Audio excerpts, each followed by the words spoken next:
Simo Häyhä's path to becoming the most lethal sniper of the Second World War did not begin on a battlefield but in the forests of Karelia, where winters were long, harsh, and silent. Born in 1905 in the rural farming community of Rotjärvi, he grew up in an environment where self-reliance was not a virtue but a necessity. Hunting was a daily skill, not a sport, and accuracy meant survival. By the time he was a teenager, Häyhä could judge wind, snow density, and target distance instinctively. Every winter, he refined the same fundamentals he would later use in war: slow breathing, steady posture, minimal movement, complete patience. Finland's military traditions emphasized marksmanship across the reserves, and Häyhä excelled from the moment he joined the Civil Guard. He trained with basic rifles, practiced rapid-fire drills, and competed informally against older shooters who often underestimated the quiet young farmer. He preferred simplicity and reliability over complexity, and he learned how to fire accurately in freezing temperatures that caused metal to contract and oil to freeze. By the late 1930s, he was recognized in his district as an exceptional shot, precise, calm, and unshakable. When the Soviet Union demanded territorial concessions in 1939 and Finland refused, war became inevitable. On November 30th, the Red Army crossed the border with overwhelming superiority in manpower, artillery, armor, and aircraft. The Winter War had begun, and Finnish forces braced for an invasion that threatened to overwhelm them in weeks. Häyhä, then a reservist in his mid-30s, was mobilized into the 7th Infantry Regiment near the Kala River, an area of dense forest, waist-deep snow, and temperatures that frequently fell below -40. Kala would become one of the most famous defensive lines of the war. Its terrain nullified Soviet armor, limited visibility, and forced infantry to move along narrow corridors. To the Finns, these conditions were an advantage. To Häyhä, they were ideal. The forest gave concealment, the snow channeled enemy movement, and the extreme cold punished anyone unprepared for it.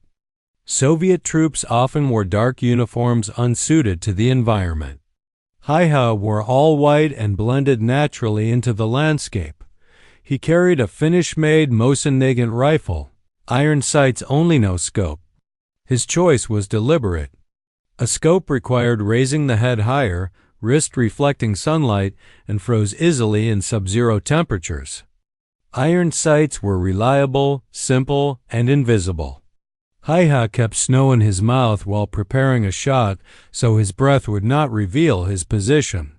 He packed snow in front of the muzzle to prevent the blast from disturbing the surface. Every step, every breath, every shot was calculated. Soviet infantry moved in large formations, often unaware of the Finnish marksmen hidden within the tree line. In this environment, Häyhä's skills translated directly into lethality. He positioned himself at choke points where Soviet forces were forced to advance along predictable routes. He waited motionless for long periods, using the natural silence of winter to hear distant footsteps, fabric movement, or muffled commands. When the moment came, he fired only once and then changed position, making it nearly impossible for Soviet troops to locate him. His kills were recorded systematically by his officers. Reports noted days with 3, 5, sometimes more than 10 confirmed hits. As the Soviet offensives intensified in December 1939, Häyhä's tally rose rapidly. Word spread among Finnish soldiers, who began calling him Tahdonmies, the man of will. Among Soviet units, a different name circulated, the White Death. For the Red Army, the nickname was not symbolic. It was literal fear, born from the knowledge that invisible marksmen were eliminating officers, scouts, machine gunners, and advancing infantry with mechanical precision. Häyhä's impact was greater than the sum of his kills. His presence forced Soviet units to slow their movements, disperse their formations, and commit resources to counter-sniper operations. Hunters, sharpshooters, and even small artillery teams were sent to locate him. Few returned with results. The winter forests concealed him too well, and his habits of constant repositioning ensured he was never predictable.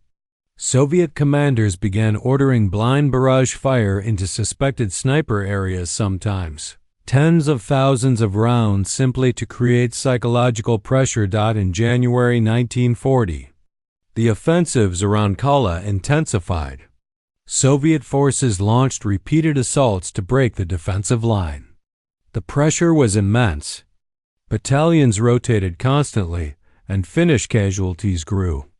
Yet Häyhä's regiment held, with his precision fire supporting infantry who were often outnumbered 10-1. He operated in teams occasionally, but mostly alone, moving between snowbanks, small ridges, and forest clusters. By February, Häyhä's confirmed kill count exceeded 200 and continued climbing. He refused promotion and preferred to remain a corporal, fighting on the front line. His officers reported that he avoided unnecessary conversation, focused entirely on observation, movement, and firing discipline. The combination of natural skill, mental endurance, and environmental mastery had created one of the most efficient snipers in modern warfare, but the danger was constant. Soviet troops adapted, deploying their own snipers with scopes and camouflage. One of these counter-snipers nearly succeeded. A bullet pierced Häyhä's overcoat, missing his torso by inches. On another occasion, Soviet artillery struck a tree near his hide position, covering him in splinters but leaving him able to continue. Each near-miss reinforced the reality that survival required absolute concentration. Late in February and early March, Soviet attacks reached their peak. Fresh divisions poured into the sector, aiming for a breakthrough before diplomatic negotiations concluded. Häyhä operated daily despite exhaustion and frostbite. His tally rose above 400. The legend of the White Death became a symbol of resistance, circulating through Finnish units as proof that disciplined marksmanship could counter overwhelming numbers. His frontline service came to a sudden end on March 6, 1940. While engaging a Soviet assault element, he was struck in the face by an explosive bullet. The impact destroyed much of his left cheek and jaw, and he collapsed in the snow. Comrades evacuated him under fire to a medical station where he was barely alive. He remained unconscious for days. When he awoke, the Winter War was over. Finland had signed peace with the Soviet Union. The winter of 1939 to 1940 in Finland was not merely cold. It was lethal. Temperatures routinely plunged below -40 degrees. Metal froze to the touch, rifles jammed, and unprepared Soviet units collapsed under conditions they had never trained for. In this environment, Simo Häyhä's effectiveness increased rather than diminished. He understood that cold altered everything. Sound traveled farther. Breath exposed position, and even the smallest movement could reveal a sniper's location. To avoid detection, he learned to pack snow in front of his firing position, preventing muzzle blast from kicking up a powder plume that Soviet spotters could track. He also kept snow in his mouth while aiming, ensuring no warm breath escaped as vapor. Simo operated without a scope, relying instead on the iron sights of his Mosin Nagant. Scopes could fog, glint in sunlight, or shatter in extreme cold. Iron sights offered durability, simplicity, and a lower firing profile. This choice aligned with his broader approach: minimal equipment, maximum discipline. He wore fully white winter camouflage, blended into snowdrifts, and moved only when terrain or darkness allowed. Soviet infantry often had no idea they were under observation until shots landed with precision. Many Soviet reports from the Kala front describe casualties taken by an unseen shooter who left no trail. As Soviet forces increased pressure along the Kala River line, Simo adapted. He shifted firing positions constantly, avoided patterns, and refused to stay in one location longer than necessary. His kill zones were deliberately chosen: narrow forest paths, frozen clearings, and approach routes that forced Soviet troops to move slowly, bunch tightly, or expose themselves while climbing ridgelines. In these choke points, Simo demonstrated consistent marksmanship under conditions that made even basic movement difficult. Frostbite was a constant hazard. Soldiers lost fingers, ears, and entire limbs to the cold. Simo, however, maintained his weapon and body with strict routines, cleaning the rifle daily, controlling moisture, and maintaining circulation without compromising concealment. The Soviet response to his effectiveness escalated quickly. At first, infantry patrols attempted to locate and eliminate him. These efforts failed. Next came targeted counter-sniper attempts. Experienced Soviet marksmen were deployed specifically to find the White Death, the nickname that spread through Soviet units after repeated battlefield reports. These snipers also failed. Finally, Soviet forces employed mortar and artillery, saturating likely tree lines with explosives whenever a casualty occurred. Simo survived dozens of these bombardments by anticipating Soviet reaction patterns and withdrawing before retaliatory fire began. Despite his growing reputation, Simo Häyhä operated as part of a larger defensive system. Finnish units at Kala relied on decentralized tactics, small teams, individual initiative, rapid withdrawal, and precise ambushes. The terrain favored defenders, and Simo's role amplified these advantages. Each Soviet advance was slowed not only by minefields and machine gun nests, but by the psychological impact of an unseen sniper who could eliminate officers, machine gunners, and scouts with a single round. Soviet after-action reports reveal frustration and confusion, with commanders describing resistance that seemed disproportionate to the small number of Finnish defenders. By early 1940, Simo's confirmed kills had risen sharply. Finnish commanders documented his results carefully, using multiple witnesses to verify each engagement. His totals were unprecedented in modern warfare. He often operated from dawn to dusk, enduring conditions that immobilized many troops. His endurance was as notable as his accuracy. The longer he remained hidden, the more Soviet movement slowed. Units became hesitant to advance, officers avoided exposing themselves, and entire platoons altered routes to avoid suspected sniper positions. This cumulative effect contributed significantly to the Finnish ability to delay superior Soviet numbers. However, Simo's success came with consequences. Soviet units intensified their hunt for him. On several occasions, explosive shells detonated close enough to bury him in snow. He escaped each time, cold but unharmed.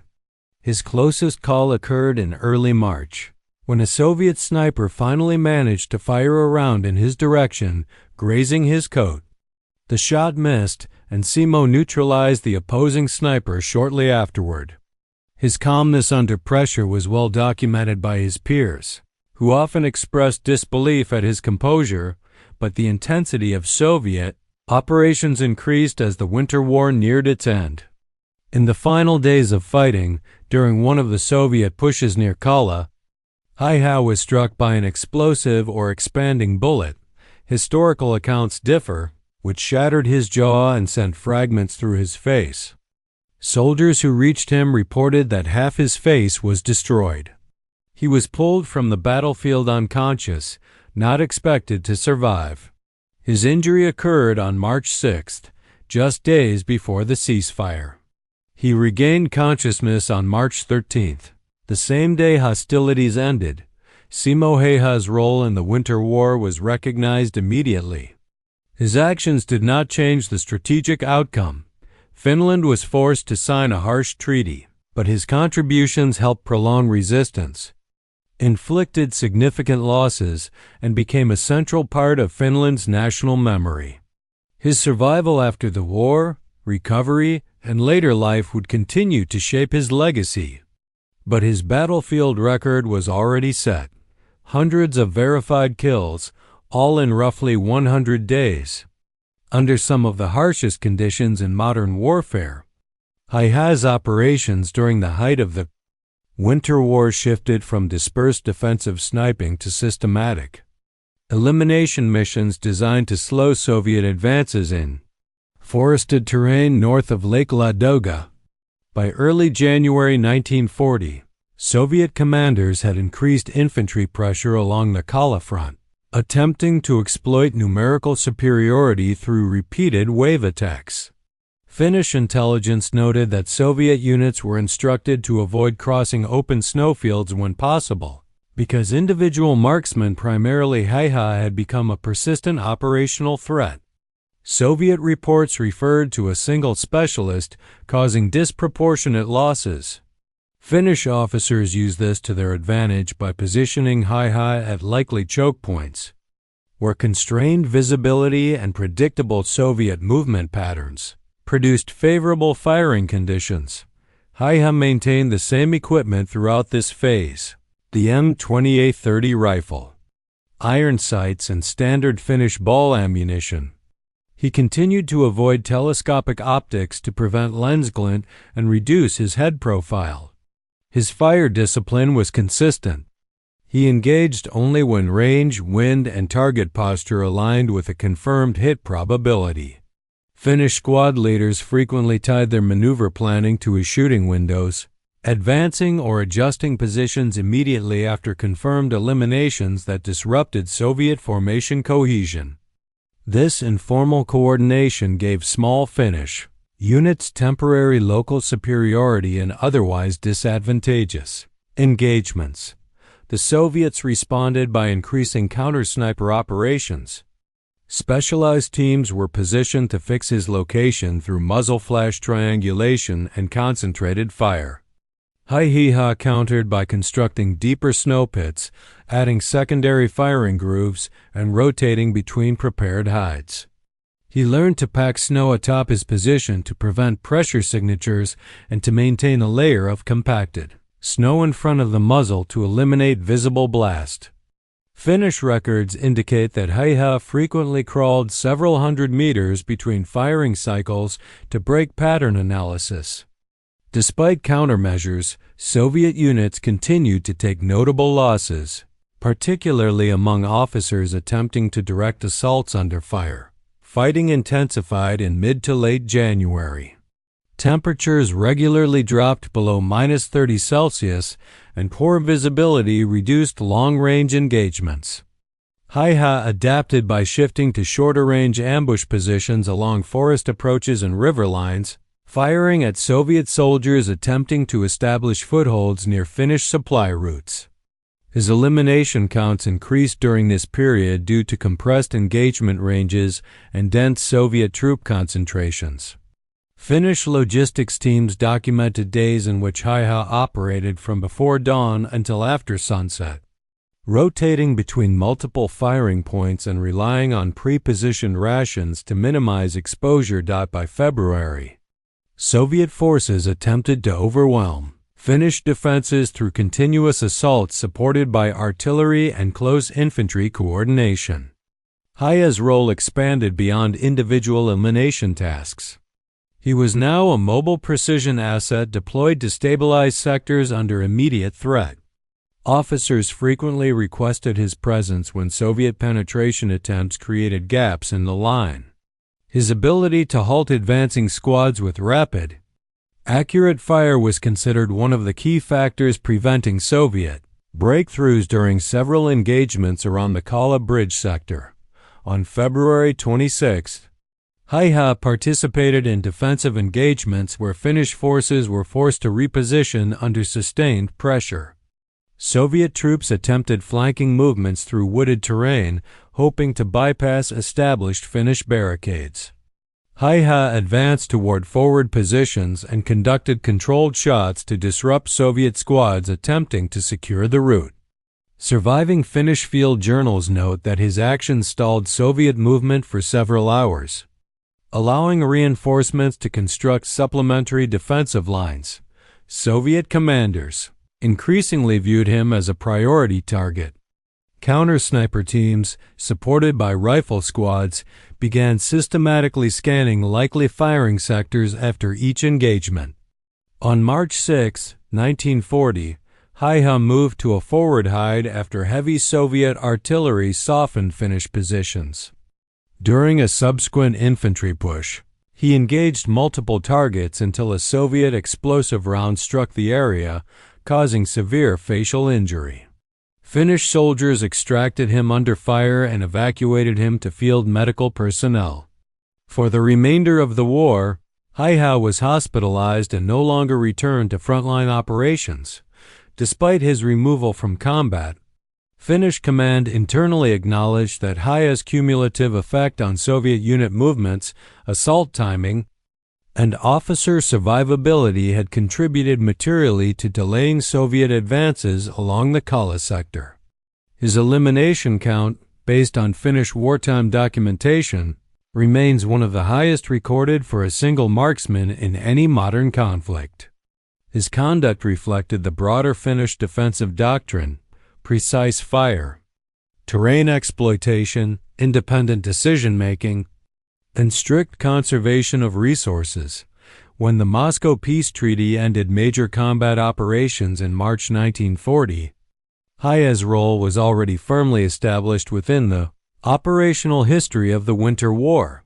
His performance provided a documented case of how individual marksmen, when integrated informally into decentralized defensive doctrine, could produce measurable battlefield impact against numerically superior forces.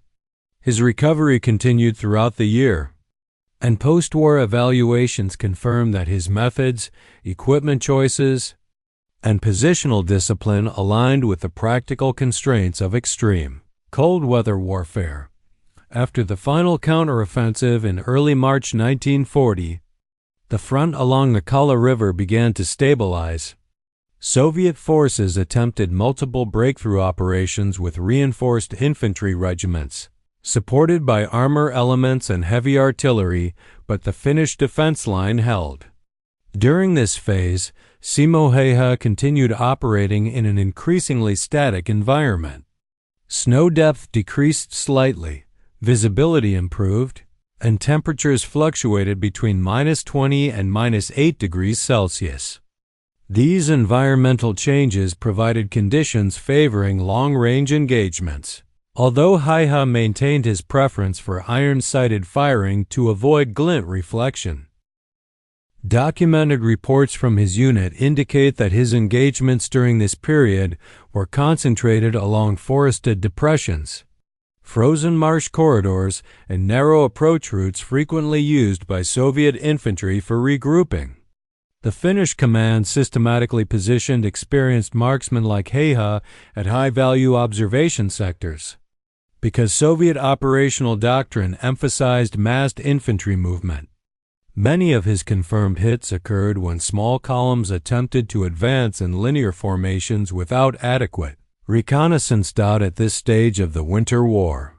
Finnish forces suffered significant shortages in artillery ammunition, medical supplies, footwear, and transport animals. Despite these shortages, Häyhä's unit maintained a functional rotation schedule. Häyhä continued conducting single-man forward observation tasks in addition to marksmanship duties, often remaining in concealed firing positions for extended durations exceeding 10 hours.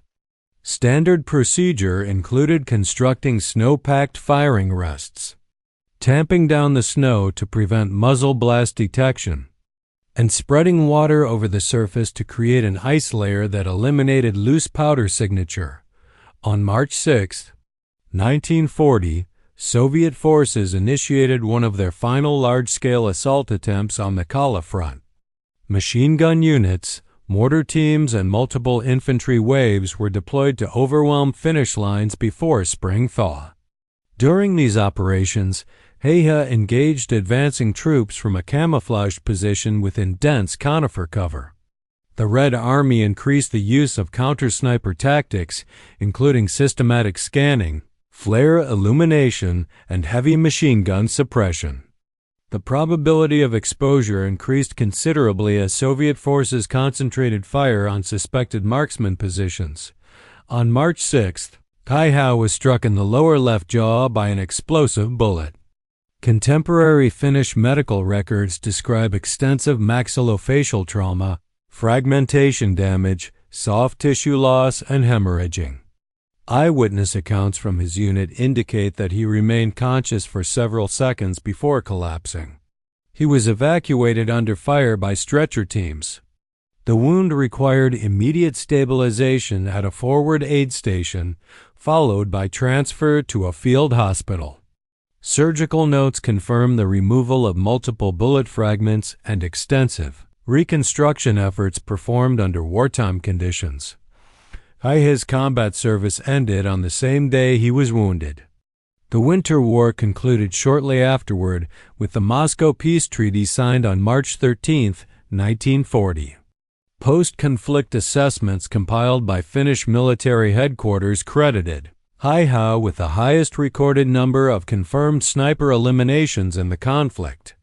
The precise total varies across archival sources due to incomplete frontline documentation and simultaneous engagements, but the verified figure exceeds 500 confirmed hits with additional unconfirmed estimates. Following recovery, Häyhä underwent long-term treatment for facial reconstruction. Bone graft procedures and dental restoration continued for several years. After medical discharge, he returned to rural civilian life in the region of Ruokolahti. His post-war occupation centered on farming and forestry work. He declined public attention, rarely granting interviews. When asked about his wartime activity, he consistently attributed results to training, environmental adaptation, and routine marksmanship discipline rather than personal ability. Finnish Army evaluations characterize Häyhä as a marksman with exceptional stability under stress, consistent firing accuracy under extreme cold, and high concealment proficiency. His operational method relied on minimizing silhouette exposure, reducing movement, and optimizing environmental features rather than extended-range optics. He preferred distances between 100 and 400 meters, where bullet trajectory, wind variables, and reaction time provided maximum reliability. Simo Häyhä's wartime record remains one of the most documented examples of individual marksmanship effectiveness in modern conflict. His operational outcomes influenced subsequent Finnish sniper doctrine, including concealment methods, cold weather procedures, and position preparation standards. Häyhä lived into old age, maintaining physical activity through hunting and outdoor work. He remained a private figure until his death in 2002 at the age of 96.